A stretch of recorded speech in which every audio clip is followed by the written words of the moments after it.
हम ये तो नहीं कह सकते हैं कि सरकार सुनेगी कि नहीं। अब 13वां दिन है, अब पता नहीं सरकार की मंशा क्या है। ये सफेद वस्त्र हम खुद अपनी मर्जी से पहन के नहीं बैठे मैडम, हमको मजबूर किया गया इस पे बैठने के लिए। कार का दरवाजा बंद कर ले रहे हैं, शीशा गेट बंद कर ले रहे हैं, कोई प्रतिक्रिया नहीं दे रहे। हमारा तबीयत डाउन है, हम ज्यादा नहीं बोल पाएंगे। लोग की जब तक मांग पूरी नहीं होगी यहाँ से नहीं हिलेंगे। जब तक हमारी बातों को नहीं सुना जाएगा तब तक हम लोग ऐसे ही धरना देते रहेंगे। नमस्कार, मैं प्रिया राज, आप देख रहे हैं स्वराज पोस्ट। देखिए, बिहार की राजधानी पटना के गर्दनी बाग इस वक्त मौजूद है और लगातार राजस्व विभाग के तरफ से कहीं ना कहीं अमीरों को बड़ी चेतावनी दी जा रही है, बड़े फैसले लिए जा रहे हैं। आप सभी को पता है कि संविदा सर्वेक्षण कर्मियों को हटाने बर्खास्त करने की बात की गई और बर्खास्त किया भी गया। इसके साथ ही सीएससी कर्मियों को जिम्मेदारी सौंपी गई है, जिसे लेकर अमीन के अंदर नाराजगी नजर आ रही है। पीछे की तस्वीरें हम आपको दिखा रहे हैं, यहाँ लोग अब आमरण अनशन पर बैठ गए हैं, भूख हड़ताल कर रहे हैं। देखिए, लगातार सफेद कलर के वस्त्र धारण किए यहाँ जो सर्वेक्षण कर्मी है वो बैठे हुए। हालांकि सफेद रंग शांति का प्रतीक होता है और इनकी भी बात यही है कि हम शांति से अपनी आवाज उठाएंगे, इनसे बातचीत करते हैं। हालांकि आपकी मांगों को पूरी नहीं की गई, आप लोग उजले कलर के वस्त्र पहन के यहाँ बैठे हैं, क्या कहना चाहेंगे? जी, हमारी मांगों को पूरी नहीं किया गया है, इसमें से हम लोग आज से भूख हड़ताल पे, आमरण अनशन पे। सरकार को हमारी मांगे पूरी करनी पड़ेगी। जब तक मांगे पूरी नहीं करेगी तब तक हम यहाँ पे बैठे रहेंगे भूख हड़ताल पे। इतने कड़ाके की धूप में फिर भी भूख हड़ताल आप करें, क्या सरकार अब आपकी आवाज सुनेगी? जी, अब क्या कर सकते हैं, आप लोग देख ही रही हैं यहाँ पे इतना मतलब आज लेकर 13वां दिन है। 13 दिन से हम लोग शांतिपूर्ण धरना प्रदर्शन पर बैठे हुए हैं, फिर भी सरकार द्वारा, विभाग द्वारा, मंत्रियों द्वारा अनदेखा किया जा रहा है। जब हमारे मीडिया भाई लोग जब उनसे पूछ रहे हैं तो वो कोई प्रतिक्रिया नहीं दे रहे, चुप्पी साध के बैठे हुए हैं। कार का दरवाजा बंद कर ले रहे हैं, शीशा गेट बंद कर ले रहे हैं, कोई प्रतिक्रिया नहीं दे रहे। तो लास्ट में हम लोग ने सब कुछ खाना पीना छोड़कर भूख हड़ताल पे बैठने का निर्णय लिया।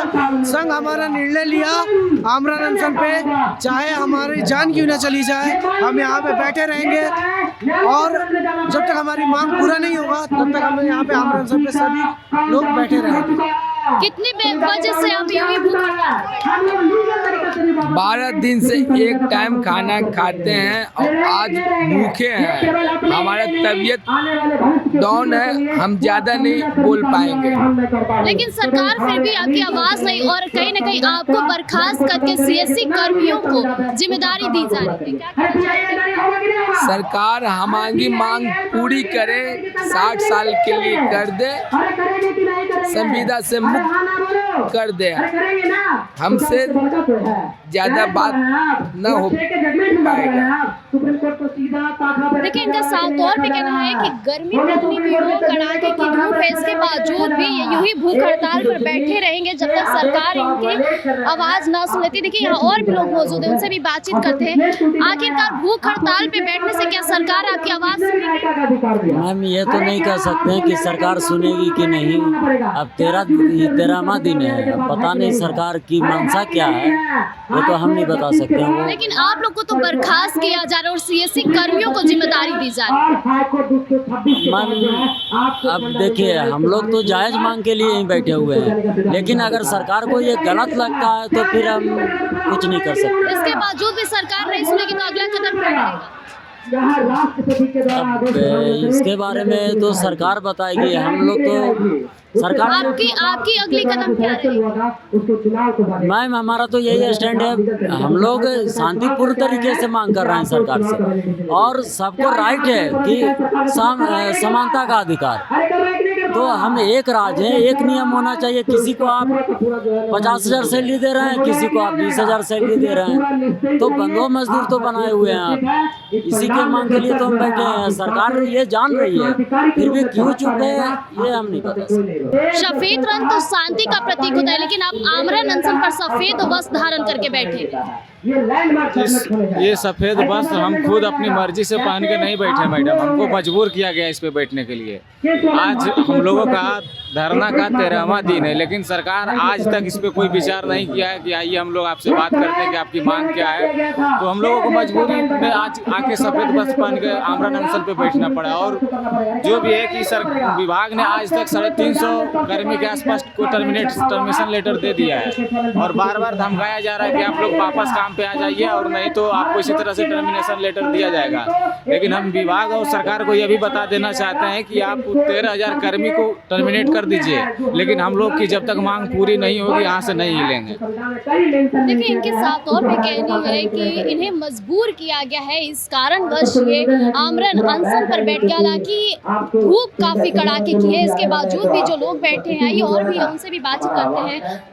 क्या आमरण अनशन पर बैठ जाने से सरकार आपकी आवाज सुन पाएगी? सरकार को सुनना पड़ेगा और हम लोग को उम्मीद भी है कि सुनना पड़ेगा, क्योंकि हम लोग 16 तारीख से लगातार ऐसे नॉर्मल जो शांतिपूर्ण से ही प्रोटेस्ट किए थे और अपने बातों को रखे थे, लेकिन आज तक सरकार हम लोग की बात नहीं सुनी। आप जानते हैं कि सफेद शांति का प्रतीक होता है, तो शांति के प्रतीक के साथ साथ हम लोग आमरण अनशन पे यानी कि भूख हड़ताल पे बैठ चुके हैं और जब तक सरकार सुनेगी नहीं तब तक हम लोग अपने बातों पे अटल रहेंगे। सरकार जिम्मेदारी देती है, उन जिम्मेदारी को ये पूरा करते हैं। इसके बावजूद भी अगर सरकार इनके साथ अन्याय कर रही है तो ये चुप नहीं बैठेंगे। हालांकि इतनी कड़ाके की धूप में भी आमरण अनशन पर बैठना ये कोई छोटी बात नहीं है। वहीं पे देखा जाए कि सरकार और विभाग की तरफ से लगातार कहीं ना कहीं इनके साथ दुष्व्यवहार किया जा रहा है, सौतेलापन व्यवहार किया जा रहा है, क्योंकि अभी सीएससी कर्मियों को ये जिम्मेदारी सौंपी जा रही है और कोई छोटी मोटी तादादों में नहीं, 11,000 से भी ज्यादा तादादों में सीएससी कर्मियों को अब जिम्मेदारी दी गई और अमीनों को बर्खास्त किया जा रहा है और सरकार की तरफ से कड़ा रुख अपनाया जा रहा है। यहाँ देखिए कुछ और भी लोग मौजूद हैं, उनसे भी बातचीत करते हैं, जानने की कोशिश करते हैं। आपके साथ ही अभी आमरण अनशन पर बैठे हैं, किस तरह से आप सब हम लोग साथ खड़े हुए हैं यहाँ, हम लोग उनके साथ के सपोर्ट में ही हैं।